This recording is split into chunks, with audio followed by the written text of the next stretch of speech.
Good morning, my dear brothers and sisters, and welcome to all of you who are, especially those who are first-timers to the Manila Cathedral.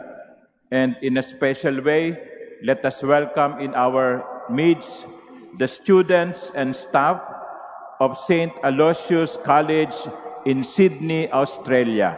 They are there on the left transept. So welcome to the Philippines. Welcome to the Manila Cathedral. I hope you are enjoying the Manila traffic. My dear sisters and brothers, today we are, as I said earlier, we are celebrating the solemnity of Saints Peter and Paul.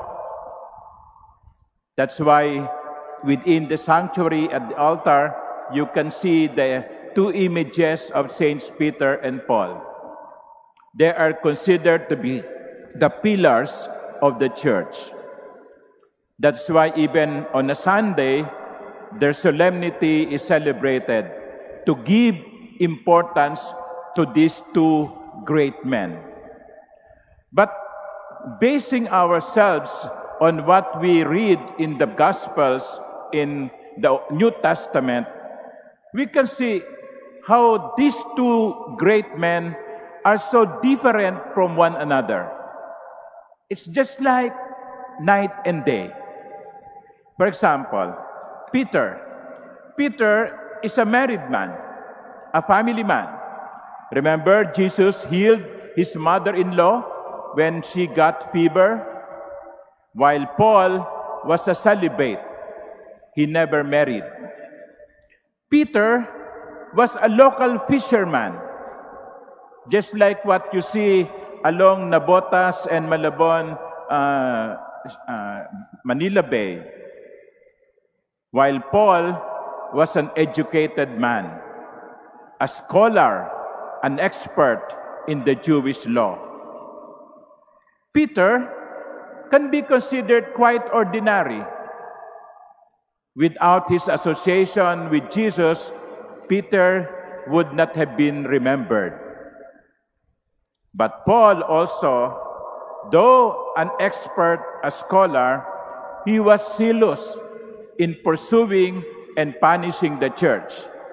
Remember his story when he was on the road to Damascus? The reason why he was going to Damascus is to look for Christians and to put them in jail. He was a persecutor of the church. Si Pedro at si Pablo, parehong dakilang banal, pero ang laki ng pagkakaiba. Isa, simpleng mangingisda. Ang isa, may pinag-aralan. Yung isa, si Pedro, ay very impatient. Pabigla-bigla. Hindi ko minsan nag-iisip. Si Pablo, ang kinding kahinaan, inusig niya ang mga Kristiyano.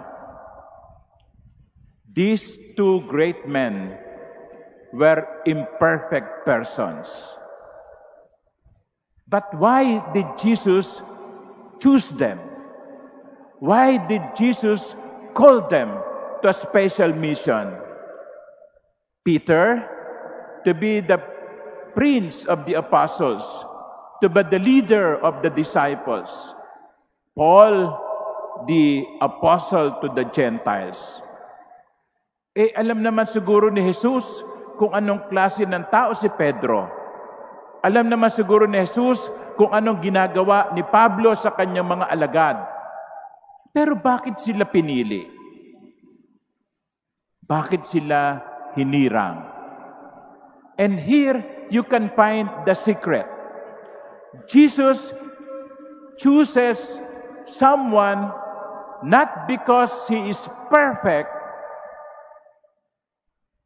but because it is his will. God does not choose or call the qualified, but rather, he qualifies the called. Hindi sila pinili dahil sila'y karapat-dapat. Sila'y pinili at pinaging karapat-dapat. Hindi sila pinili sapagkat sila ang pinakadakila, pinakamahusay, pinakamagaling, pinaka-perfect. Kundi sa kabila ng kahinaan, sila'y pinili at binigyan ng biyaya ng Diyos upang magampanan ang kanilang misyon. My dear sisters and brothers, there is a lesson here. And what is that? When God calls you to do something, when God calls you for a mission, do not ask, why me? Because the Lord will say, why not? Kapag tayo ay pinili ng Panginoon para gawin ang isang bagay, huwag nating tignan, bakit ako? Hindi naman ako karapat-dapat. Kundi isipin na lamang natin, bahala ang Diyos. Pinili niya ako, tutulungan ako ng Panginoon. Kaya huwag kayong matakot, mga ginigiling ko kapatid. Kung kayo ay pinipili ng Panginoon para gawin ang isang bagay, you know, the only thing necessary is you believe and have faith in the Lord. That brings us to the gospel of today. Jesus has been asking the apostles, what do people say that I am?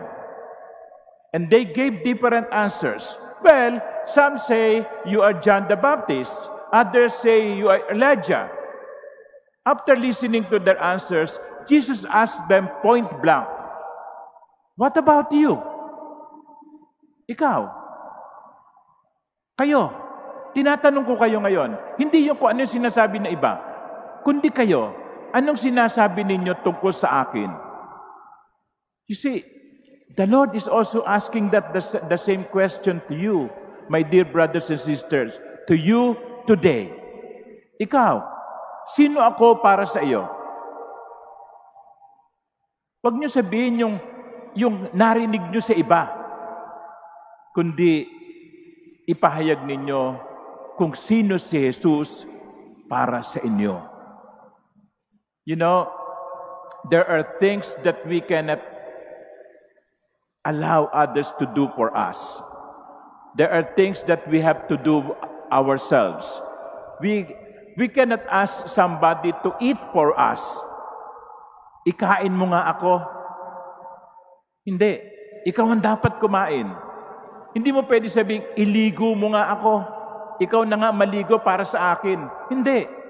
You have to take your own shower. You have to take your own food. There are things that you cannot delegate to other people to do on your behalf. Ikaw ang gagawa. Ngayon, sa umagang ito, tinatanong kayo ni Jesus, sino ako para sa inyo? And here, Peter, on behalf of the rest, said, you are the Christ, the Son of the living God. That is Peter's profession of faith.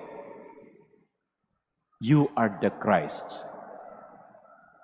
Going back to what I said earlier, when the Lord asks you to do something, do not be afraid. Do not hesitate. Do not say no. But rather, believe. Believe like Peter. Profess your faith in Jesus, the Son of God. Huwag kayong matakot sapagkat kung may ipinagagawa sa inyo ang Diyos, tutulungan niya kayo ng kanyang biyaya upang gawin ito.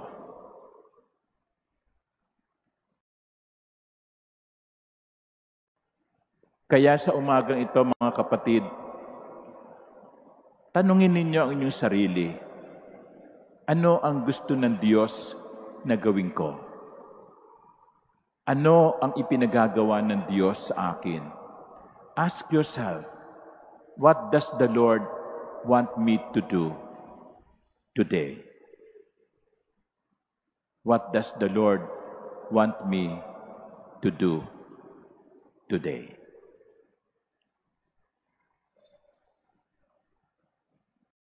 And after having discovered what the Lord wants you to do, sabihin nyo, Lord, tulungan mo ako. Help me.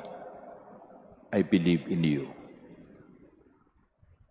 Peter, Paul, they were not perfect, but they were called, and God qualified them.